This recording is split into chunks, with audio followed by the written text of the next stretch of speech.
fishery.news కు స్వాగతం. చలికాలంలో నీటి ఉష్ణోగ్రత తక్కువగా ఉండడం వల్ల రొయ్యల పెరుగుదల సక్రమంగా జరగకపోవచ్చు. రొయ్యల పెరుగుదల కోసం నీటి ఉష్ణోగ్రత 25 నుండి 30 డిగ్రీల సెల్సియస్ మధ్య మెయింటైన్ చేయడం చాలా ముఖ్యం.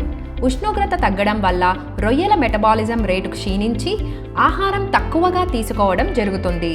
ఆక్వా రైతులు చలికాలంలో అధిక మోతాదులో ఫీడింగ్ చేయకూడదు.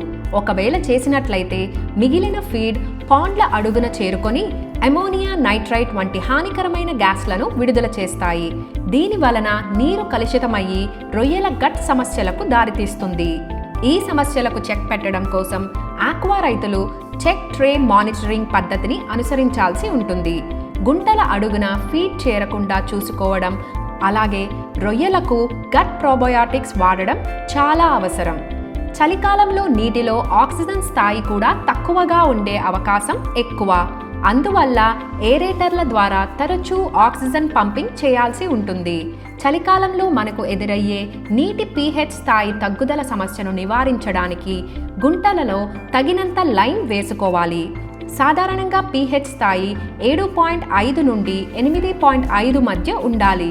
అలాగే ఆక్సిజన్ స్థాయి 4 ppm కంటే ఎక్కువ ఉండాలి. అమోనియా స్థాయి 1 ppm కంటే తక్కువ ఉండాలి. స్లడ్జ్ లేకుండా నీటిని క్లీన్గా ఉంచుకోవాలి. ఓవర్ ఫీడ్ చేయకుండా తగినంత ఫీడ్ మాత్రమే ఇవ్వాలి.